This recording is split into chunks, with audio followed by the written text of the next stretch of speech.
Kemi detajet e reja nga vrasja e Gland Koçit.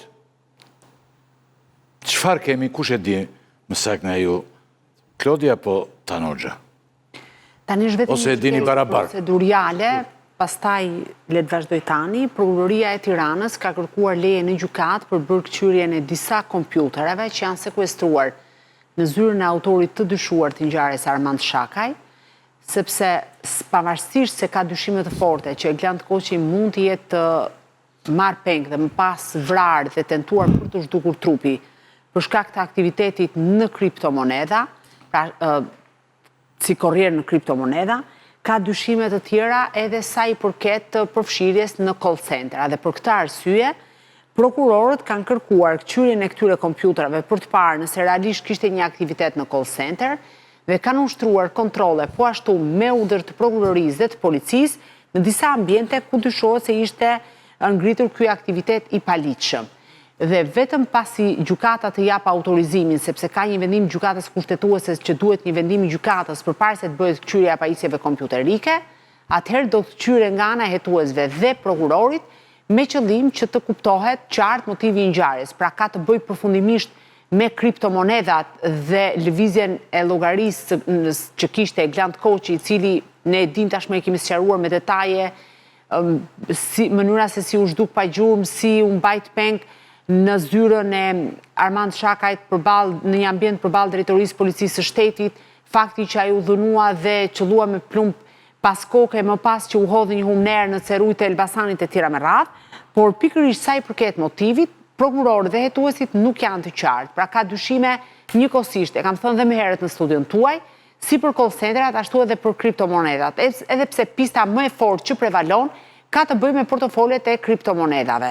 Dhe kthyrja e këtyre kompjuterave, sepse telefoni i Armand Shakajt nuk gjendet, telefoni i viktimës po ashtu nuk gjendet për të ekspertuar, do të thotë që e vetmja mundësi për të patur një pistë më të qartë dhe një motiv më të qartë, është kthyrja e pajisjeve kompjuterike të sekuestruara në kuadër të aksionit për zbardhjen e kësaj ngjarje, por edhe për gjetjen e trupit pajet të Gland Koçit. Ndërkohë që janë pyetur gjatë ditëve të fundit edhe të gjithë personat që kanë patur kontakte para ngjarjes me Gland Koçin, por po ashtu janë parë ose më saktë kanë patur dieni të lidhjes mes autorit të dyshuar dhe viktimës. Pra ky është veprimi më i fundit hetimor që është bërë nga prokurorët.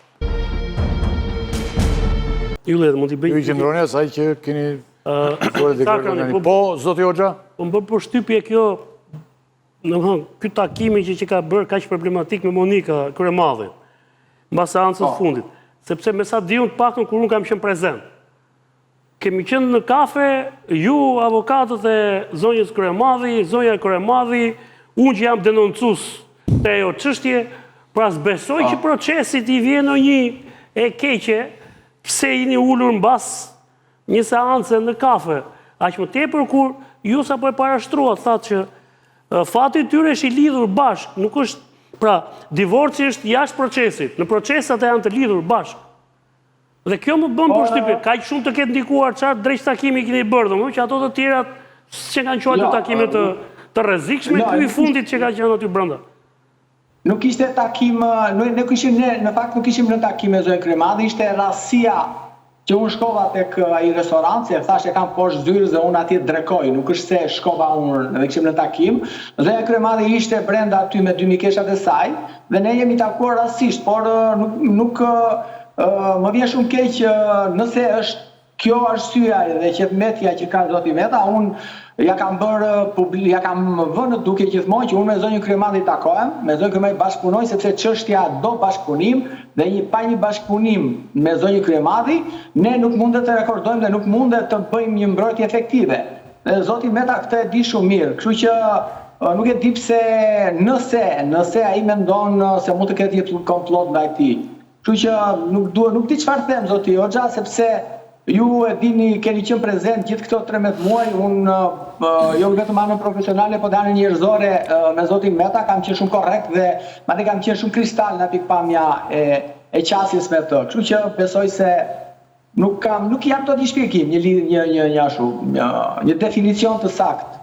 Dhe diçka të fundit, që një person i cili është në gjykim ndahet nga avokati vetë është një gjë krejt normale, në shumë procese tjera. Pra, ti je avokati i radhë e ndoqe për një vit sa kishit një marrëdhënie apo një marrëveshje. Në këtë moment është sigurisht personi që është në gjykim i cili zgjedh, pra është krejt zgjedhje e tij. Unë kam parë proces që kanë edhe 2 studio atje brenda që i mbrojnë. Pra, kjo nuk është ndonjë gjë, nuk është ndonjë hata e madhe në fakt, kjo që ka ndodhur. Edhe pse është përcjell në media si lajm ditë kjo pjesa që ju keni hequr dorë nga mbrojtja e Zotit Meta. Ajo që do të bëj pyetje unë është ju vetë e keni ndjerë përpara që diçka po ndodh, sepse ju thatë që ishte kontaktuar me Zotin Halimi. Pra, nëse kjo gjë është përgatitur pa ja u thënë juve, pa avon ndjeni që do ketë një ndryshim të strategjisë së mbrojtjes së Zotit Meta, për shkak se ai planifikon derisa çështja të shkojë në Strasburg. Dhe mbase do një studio që ka eksperiencë të çështjes në Strasburg. Kjo mund të jetë në fakt. Zoti Hoxha, ne këtë kemi diskutuar në momentin e parë që unë do merrem vetëm me çështjen penale në Shqipëri dhe ai për Strasburg kishte zgjedhur zotin që ka pasur këshilltar, zotin Ledio Bianco. Dhe unë kam patur në bashkëpunim me Ledio dhe i kam nisur gjithë informacionin, gjithë dokumentacionin, kështu që nuk ka qenë kjo arsyeja, sepse ne kishim ndarë këtë që në momentin e parë që unë e mora përsipër për ta mbrojtur. Kjo nuk ka, pra, Zoti Meta ka ndryshuar qasje në paktën këto 2 seansat e fundit. Dhe nuk e di arsyeën, unë mendoj se nuk është çështje profesionale, absolutisht jo, sepse edhe siç e thash dhe Klodi ka qenë prezente dhe ne kemi bërë një mbrojtje. Gjithsesi, seanca e radhës do shtyhet besoj, derisa avokati i ri do kërkojë. Hoxha vazhdon ta mbaj dyshimin avokat që ju e keni bërë për këtë gjë, po. Një pyetje të shkurtër. Taktika Abilika kishte edhe po.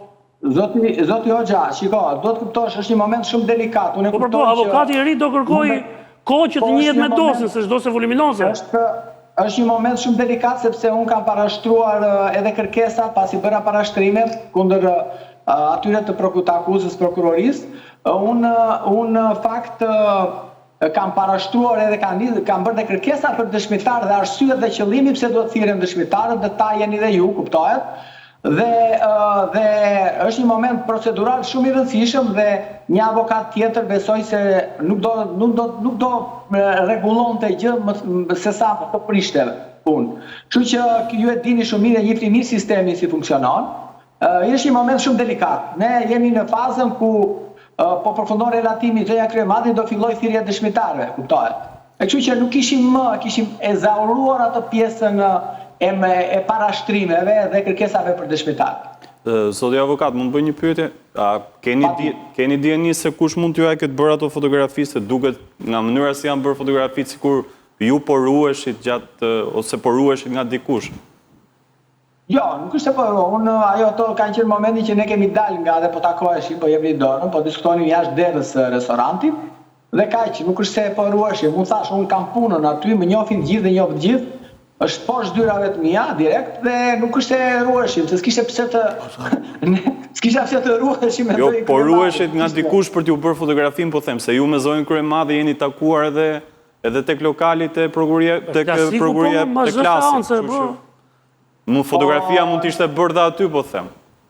Po nuk e di pse ka bërë këtë fotografi, nuk e di kush është arsyeja që është bërë kjo fotografi dhe çfarë duan të thonë me këtë fotografie, kupton se nuk ka gjë këtu për t'u fshehur edhe për të unë nuk e shikoj atë moment në një moment të rëndësishëm, sepse ne kur nuk e kemi, unë ja kam madje dhe Zotit Meta ja kam komunikuar edhe pse ai nuk ka dashur që unë të takohesha me zonjën Kryemadhi, në atë moment unë përsëri ja kam thënë sepse kam qenë transparent me të që shiko, çështja është e përbashkët dhe ne do të bashkëpunojmë me njëri tjetrin. Pastaj se ju si keni marrëdhënie të një problem tjetër, por unë do të diskutoj sepse zonja Kryemadhi është e përfshirë dhe madje zonja Kryemadhi është ajo e të cilën përmendet në dosje dhe Zoti Meta është ai i cili nuk përmendet asnjëherë aty. Kështu që unë nuk kam fshehur dhe nuk kisha asgjë pse të fshihesha për këtë gjë.